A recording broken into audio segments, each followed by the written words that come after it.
People think that science, technology, and art are completely different things, that the two areas of study use different sides of the brain. The left brain, right brain comparison you may have heard of, the logical analytical versus the creative intuitive. And therefore, because of these differences in brain usage, people who specialize in these disciplines turn out to be very different kinds of people, supposedly. But I don't think that's true. Let's talk about it.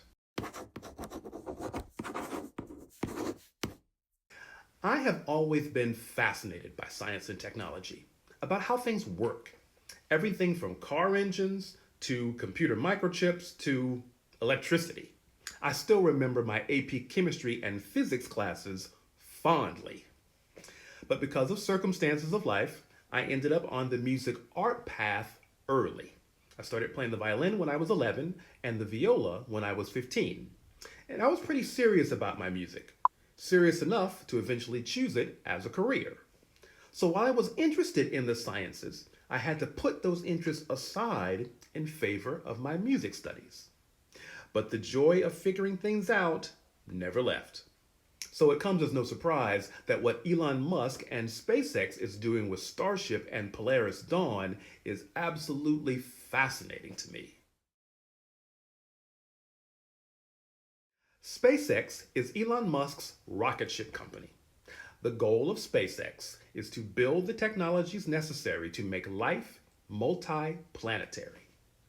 And step one in this process is to develop a new kind of rocket that can take people to the surface of Mars.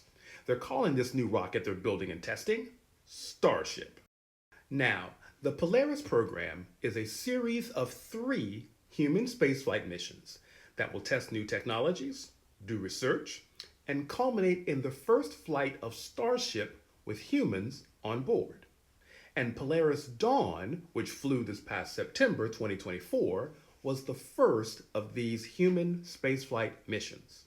4 astronauts went up on Polaris Dawn, all civilians. Jared Isaacman, mission commander, founder and CEO of a major payment processing company, billionaire, founded his company when he was 16 years old. Private jet pilot, Polaris Dawn was the 2nd time he's been in space.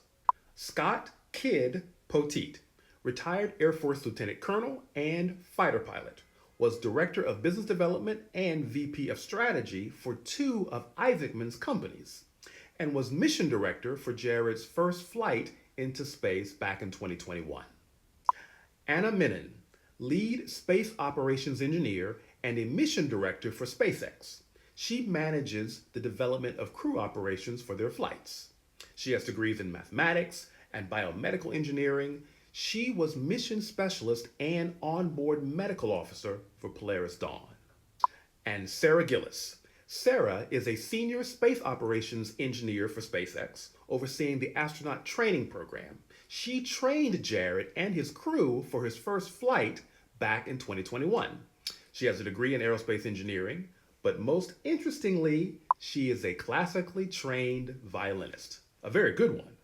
Sarah is the reason I'm talking about technology and space travel on a YouTube channel about art. One of the mission objectives for Polaris Dawn was to test a new laser-based communication system.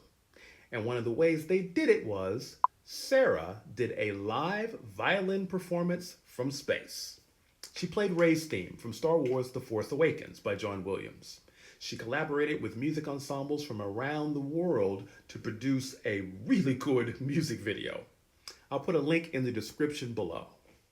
As I said, people believe that science and art are completely different things, that they require different parts of the brain, that the people involved in the 2 areas are completely different, and that focusing on one of the disciplines makes you wholly unsuited for the other.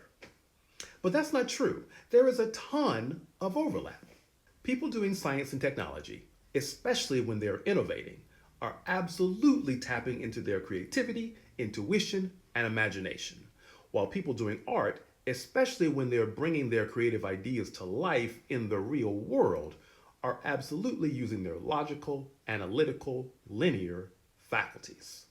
Years ago, I realized I approach music interpretation with a very analytical, process-based mindset. What are the components of this piece of music? Its rhythm, tempo, texture, emotional arc. How does each component function? And what is it capable of? And how can I manipulate each component to get the music to do precisely what I want it to do, to affect the listener in precisely the way I choose? What the Polaris Dawn mission illustrated so well was that science, technology, and art are really not that different. Yes, on the surface, they seem unrelated. Science and technology are about innovation and making our everyday lives easier and more productive, while art is about creative expression and internal reflection. But what they have in common, what we humans use them for, is to explore and more deeply understand ourselves and what motivates us, and understand our place in this thing we call life. The purpose of the mountain is to inspire the climb, whether it's striving for Mars or meditating in the dark with your favorite string quartet. It's about the journey of self-discovery.